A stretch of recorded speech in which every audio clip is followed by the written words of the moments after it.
अस्सलाम वालेकुम।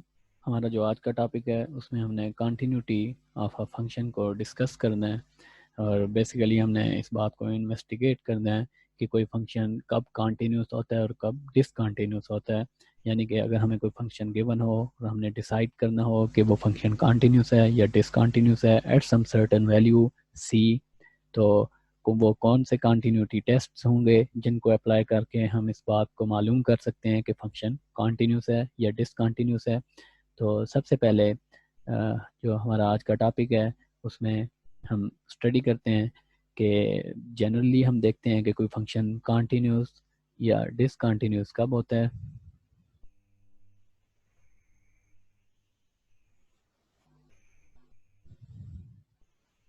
Continuous function and discontinuous functions.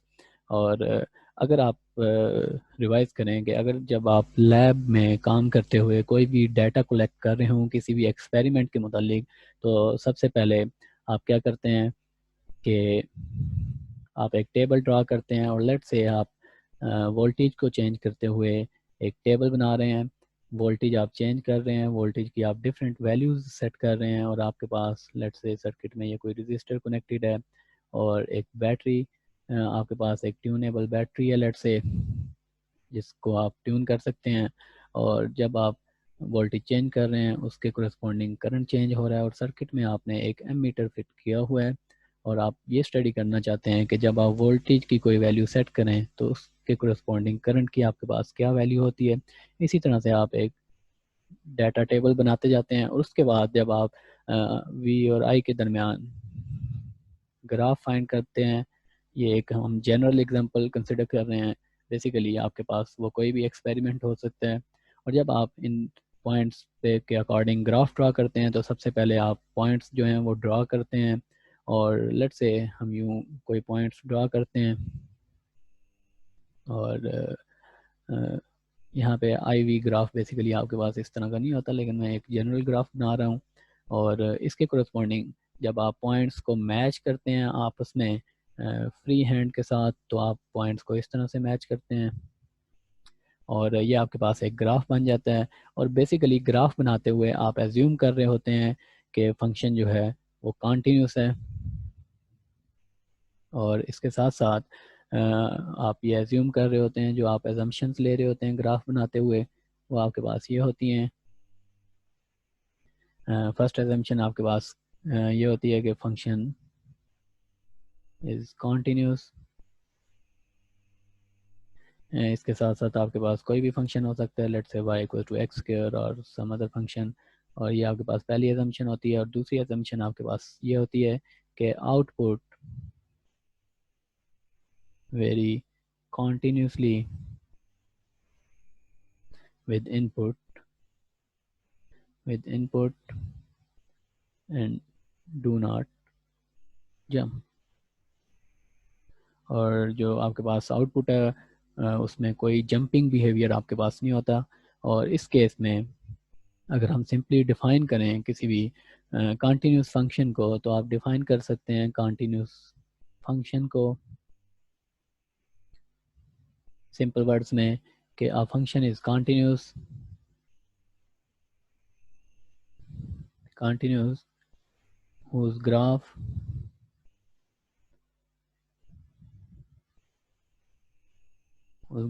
can be drawn without lifting the pencil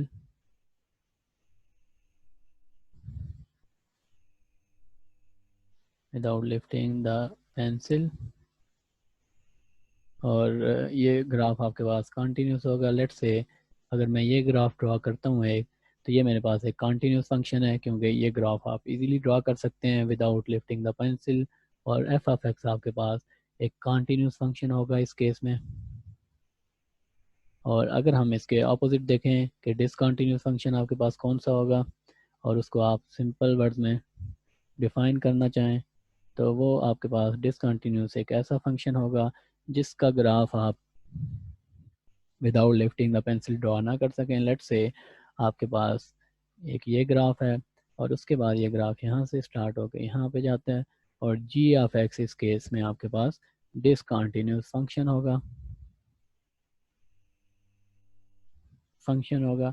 ये आप किसी भी ग्राफ को देख के इजीली बता सकते हैं कि ये जिस फंक्शन का ग्राफ है वो कॉन्टीन्यूस फंक्शन है या डिसकंटिन्यूस फंक्शन है। इसके बाद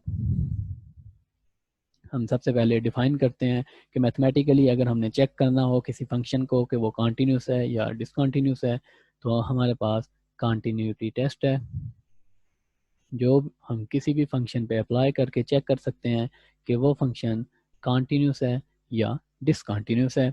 तो कॉन्टीन्यूटी टेस्ट को हम डिफाइन करते हैं, a function f of x is continuous at some point x equals to c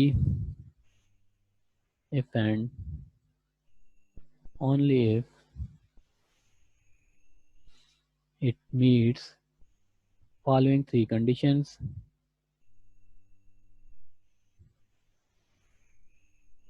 Following three conditions.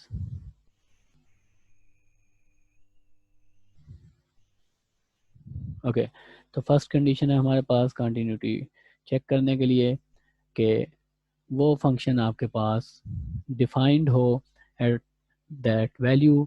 हमारे पास जो वैल्यू कंसिडर कर रहे हैं लेट्स से वो सी है और फंक्शन जो है वो डिफाइन होना चाहिए एक्स इक्वल्स टू सी पे, F of C exist.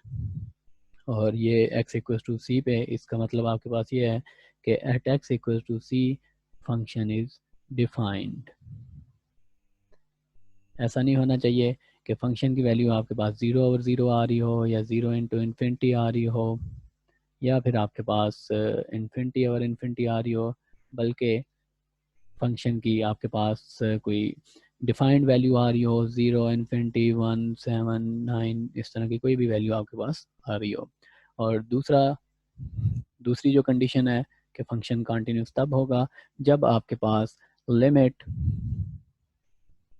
x approaches c for that function, ये लिमिट एग्जिस्ट करती हो।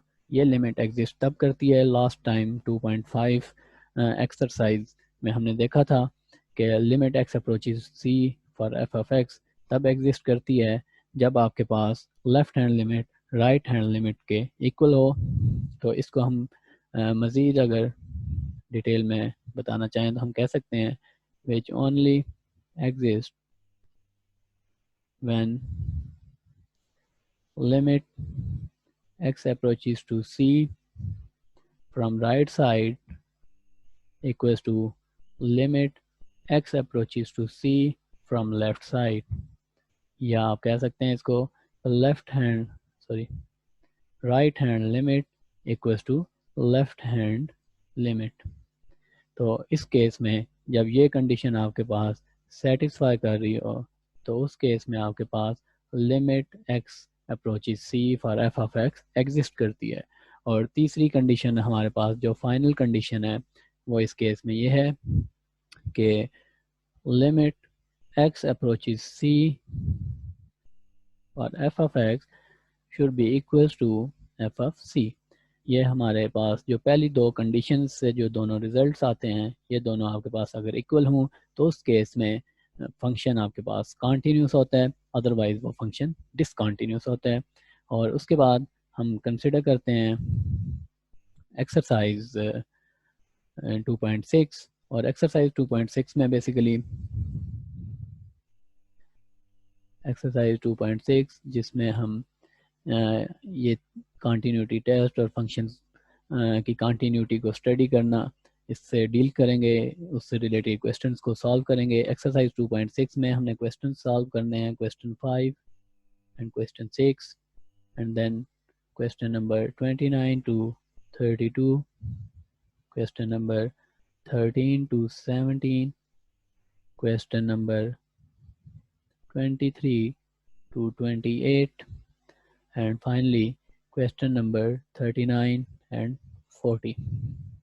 ओके, ये क्वेश्चन हमने सॉल्व करने हैं। अभी हम जो क्वेश्चन सॉल्व करने लगे हैं ये आपके पास क्वेश्चन नंबर 5 है।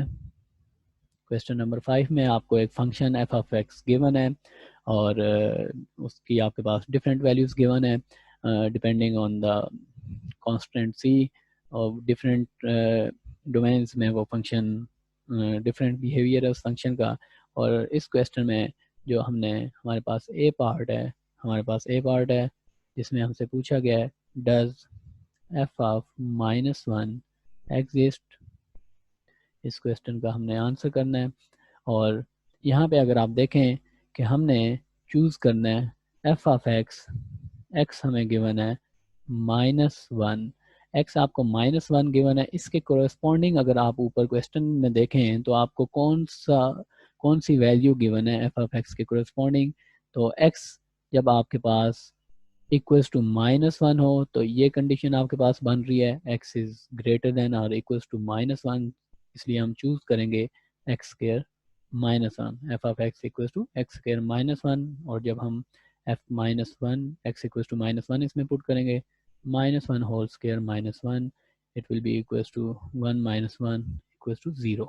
ओके, बी पार्ट हमारे पास है कि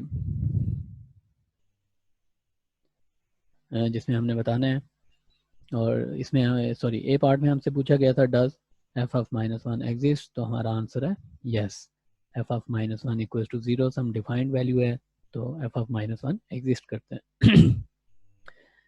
बी पार्ट हमारे पास है कि does limit x approaches -1 from right side और f of x exist। इसको हमने डिस्कस करना है। और लेट से हम पॉइंट -1 को बार बार डील कर रहे हैं तो हम उसको यहाँ पे शो कर लेते हैं। ये आपके पास x एक्सिस है और ये आपके पास f ऑफ x इस एक्सिस वर्टिकल एक्सिस के अलॉन्ग है।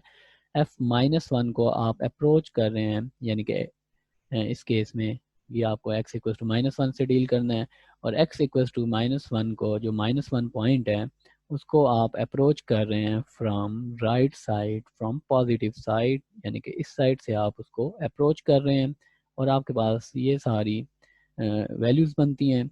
और अगर आप देखें तो इन सारी वैल्यूज़ के करस्पॉन्डिंग आपके पास x जो है, यानी कि इस सारी राइट साइड पे x इक्वल टू -1 की राइट साइड पे अगर आप देखें तो आप इसको लिख सकते हैं कि जो x की सारी वैल्यूज़ हैं राइट साइड पे वो ग्रेटर बनती हैं या स्मॉल बनती हैं x इक्वल टू -1 से, तो वो आपके पास सारी ग्रेटर देन -1 बनती हैं। तो यहाँ पे जो ग्रेटर देन -1 वाला फंक्शन है वो आपके पास अगेन यही फंक्शन है, फर्स्ट फंक्शन है। तो बेसिकली एफ ऑफ एक्स इस केस में भी हम चूज़ करेंगे एक्स स्क्वायर -1। और अब हम स्टडी करते हैं limit x approaches to -1 from positive side f of x, ये हमारे पास इक्वल्स टू होगा limit x approaches to -1 from positive side on x square -1। ये आंसर हमारे पास आ जाएगा -1 whole square -1 equals to 1 -1 which is 0। और ये आपके पास एक डिफाइंड आंसर आया है।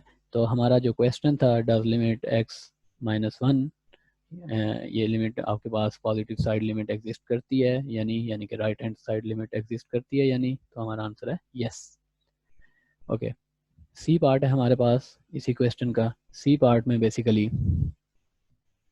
हमने आंसर करना है क्वेश्चन को does limit x approaches to -1 from negative side, और इसको हमने डिस्कस करना है और ये हमें यहाँ पे गिवन ही है। और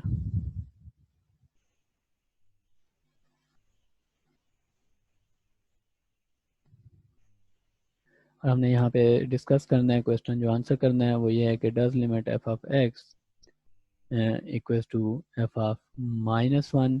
इस क्वेश्चन का हमने आंसर करना है। हम इन दोनों की वैल्यूज फाइंड कर चुके हैं।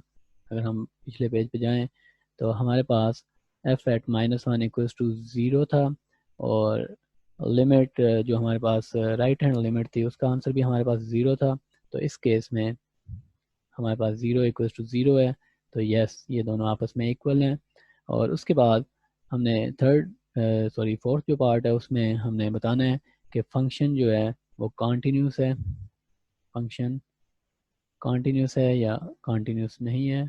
इन वैल्यूज़ पे, तो बेसिकली आपके पास लिमिट्स आपस में इक्वल हैं, और लेफ़्ट साइड पे तो हमें x इक्वल टू -1 की लेफ़्ट साइड जो है उसमें तो बेसिकली हमें कोई वैल्यू गिवन नहीं है, फंक्शन का बिहेवियर गिवन नहीं है, और लेकिन हमारे पास जितना डाटा गिवन है उसके अकॉर्डिंग अगर हम देखें तो हमारे पास ये दोनों वैल्यूज़ आपस में इक्वल हैं। तो इन वैल्यूज़ को अगर हम देखें तो हम कह सकते हैं कि yes function is continuous.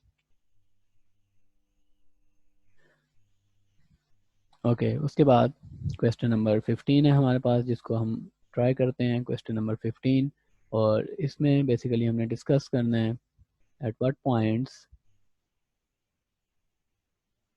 The given function is continuous. और आपको फंक्शन गिवन है f equals to x plus 1 divided by x square minus 4x plus 3। Okay, function यहाँ पे a large number of positive values पे basically continuous हो सकता है, लेकिन उन सारी वैल्यूज़ को यहाँ पे नोट करना शायद पॉसिबल ना हो, और इतनी जगह भी ना हो आपके पास।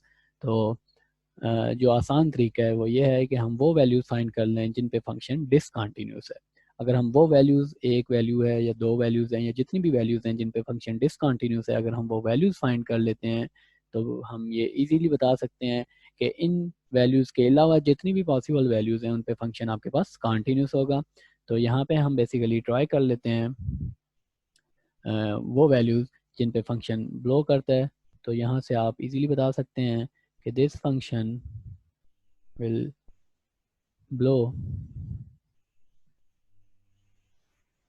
blows when denominator equals to 0। जब डिनोमिनेटर आपके पास इक्वल्स टू 0 हो तो ये फंक्शन आपके पास ब्लो करता है। डिनोमिनेटर आपके पास है equals to x square minus 4x plus 3 equals to 0। यहाँ से अगर आप मिड टर्म ब्रेक करें तो आपके पास टर्म्स आ जाएंगे x square minus x minus 3x plus 3 equals to 0, और x कॉमन ले लें, x माइनस 1 माइनस थ्री हमने कॉमन ले लिया है, और यहाँ पे हमारे पास आ जाएगा x माइनस 1 इक्वल्स टू 0। जो आपके पास फैक्टर्स बन रहे हैं x minus 3, x minus 1 equals to 0, x minus 3 equals to 0 and x minus 1 equals to 0, x equals to 3 and x equals to 1। Okay, आपके पास x इक्वल्स टू 3 और x equals to 1 जो है ये वो वैल्यूज़ हैं जिन पे फंक्शन आपके पास ब्लो कर जाता है, और इन वैल्यूज़ के अलावा बाकी सारी वैल्यूज़ पे फंक्शन आपके पास कंटिन्यूस होगा। तो हम फाइनली कंक्लूड कर सकते हैं that y of x is continuous at all points except x equals to 3 and x equals to 1। इन दो पॉइंट्स के अलावा फंक्शन जो है आपके पास कंटिन्यूस है बाकी तमाम वैल्यूज़ पे। नेक्स्ट क्वेश्चन जो हमने सॉल्व करना है वो आपके पास है question number 30 of exercise 2.6। Exercise 2.6 हम सॉल्व कर रहे हैं थॉमस कैलकुलस की, और यहाँ पे हमने सबसे पहले लिमिट फाइंड करनी है, फाइंड लिमिट, और उसके बाद जो हमने आंसर करना है क्वेश्चन वो ये है कि is the function is continuous at the point being approached. जो पॉइंट हमें गिवन है उस पे हमने उसको देखना है कि क्या वो फंक्शन उस पॉइंट पे कॉन्टीन्यूस है या नहीं। और फंक्शन हमें गिवन है लिमिट t अप्रोचेस टू 0। जो लिमिट हमने कैलकुलेट करनी है sine of pi divide by 2 cos tan t, इसको हमने स्टडी करना है। तो सबसे पहले हम t इक्वल्स टू 0 पुट करते हैं यहाँ पे, तो हमारे पास आ जाएगा sine pi divide by 2 cos of tan 0 आपको पता है, आप अपने कैलकुलेटर से इजीली उसको वेरीफाई कर सकते हैं कि tan 0 आपके पास इक्वल्स टू 0 होता है, और cos 0 आपके पास इक्वल्स टू 1 होता है, और ये आपके पास इक्वल्स टू आ जाएगा sin pi over 2। sin pi over 2 आपके पास 90 डिग्रीज के इक्वल होता है। आपको याद होगा कि पाई जो है आपके पास इक्वल्स टू 180 डिग्री है, और पाई ओवर 2 आपके पास 90 डिग्रीज हो जाएगा, और साइन 90 डिग्रीज आपके पास 1 के इक्वल होता है, और हमारा आंसर आ रहा है इक्वल्स टू 1। और इसी तरह अगर आप देखें तो इस केस में limit t approaches 0, limit t approaches 0 इस फंक्शन के लिए, जो फंक्शन हमें गिवन था, लेट्स से ये फंक्शन एफ ऑफ टी है, तो ये लिमिट एग्जिस्ट करती है, इसकी आपके पास एक डिफाइंड वैल्यू आई है, और इसलिए आप कह सकते हैं कि ये फंक्शन जो है आपके पास कॉन्टीन्यूस है। उसके साथ साथ अगर हम कॉन्टीन्यूटी के जितने टेस्ट थे हमारे पास, तीनों टेस्ट थे, अगर वो आप अप्लाई करें, यानी कि limit t approaches to 0 from right side for f of t, अगर आप इसका आंसर फाइंड करें यहाँ पे थ्रू आउट द क्वेश्चन, अगर आप 0 0 पुट करते आए तो आपके पास आंसर 1 आएगा। इसी तरह अगर आप लेफ्ट हैंड लिमिट फाइंड करें फॉर एफ ऑफ टी, और थ्रू आउट द क्वेश्चन आप टी इक्वल्स टू -0 पुट करते आए, और आपका फाइनल आंसर फिर भी 1 आएगा। इसकी रीज़न ये है कि आपके पास tan of -0 equals to -tan 0 होता है, और cos ऑफ -0, cos अपना माइनस एब्जॉर्ब कर लेते हैं, और ये आपके पास 0 के इक्वल होता है, और फाइनली आपका आंसर दोबारा 1 ही आएगा। और ये दोनों लिमिट्स आपस में, लेफ्ट हैंड लिमिट और राइट हैंड लिमिट आपके पास इक्वल हैं। लेफ्ट हैंड लिमिट और राइट हैंड लिमिट इक्वल हूँ तो लिमिट फंक्शन की एग्जिस्ट करती है, जो हम यहाँ पे देख भी चुके हैं शुरू में। और अगर आप directly t equals to 0 put करें तो बेसिकली जो कंटिन्यूटी के तीनों टेस्ट थे वो यहाँ पे सेटिस्फाई हो रहे हैं, और फाइनली हम कह सकते हैं all three conditions are satisfied. So all three conditions are satisfied. So f of t is continuous at t equals 0. तो जो हमें t इक्वल टू 0 जिस पॉइंट पे हमने उसकी कंटिन्यूटी चेक करनी थी, तो वहाँ पे फंक्शन आपके पास कंटिन्यूस है। उसके बाद हमारे पास एक इम्पॉर्टेंट क्वेश्चन है, क्वेश्चन नंबर 40। इंटरेस्टिंग क्वेश्चन है, जिसमें हमें गिवन है कि फंक्शन कंटिन्यूस है, लेकिन हमने एक नंबर कांस्टेंट की वैल्यू जो है वो फाइंड करनी है। और क्वेश्चन आपके पास है for what value of B की वैल्यू आपने फाइंड करनी है, और फंक्शन आपको गिवन है g of x which is equal to x and B X square, और function g of x x के इक्वल है जब x की वैल्यूज लेस देन -2 हूँ, और फंक्शन आपके पास equals to B X square है जब x की वैल्यूज आपके पास ग्रेटर देन और इक्वल टू -2 हूँ।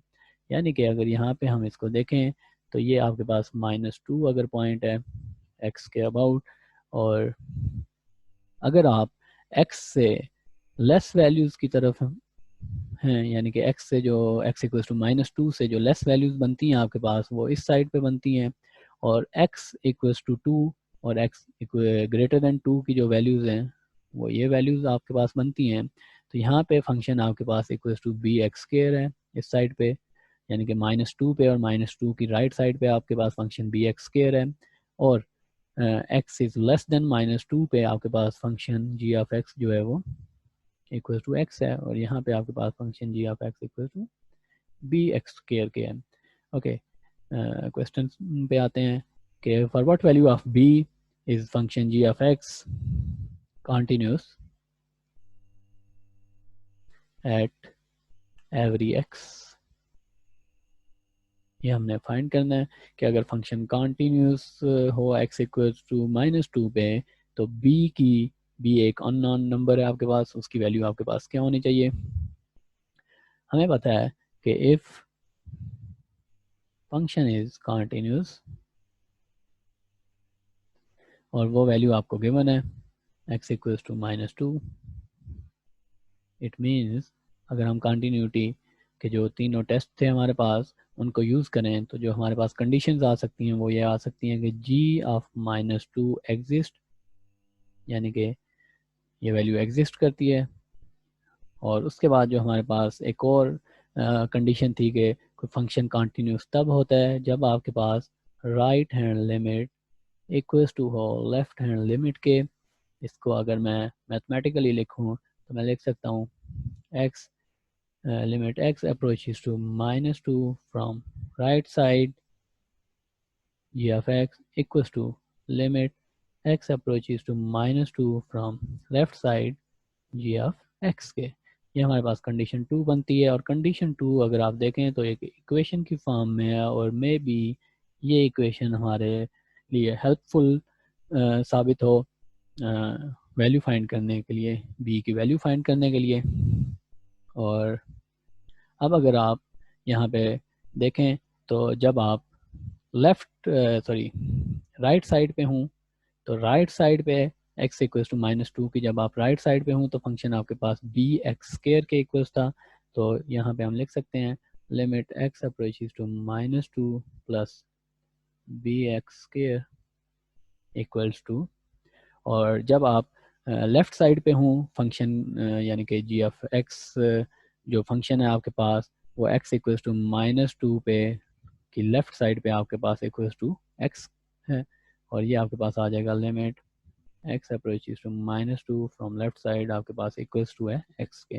वैल्यूज पुट करते हैं हम, यहाँ पे हमारे पास आ जाएगा -2 होल स्क्वायर इक्वल्स टू -2 और b for b square for b equals to -2 और b इक्वल्स टू -1/2। और अगर b की ये वैल्यू हो आपके पास तो फंक्शन आपके पास कॉन्टीन्यूस होगा।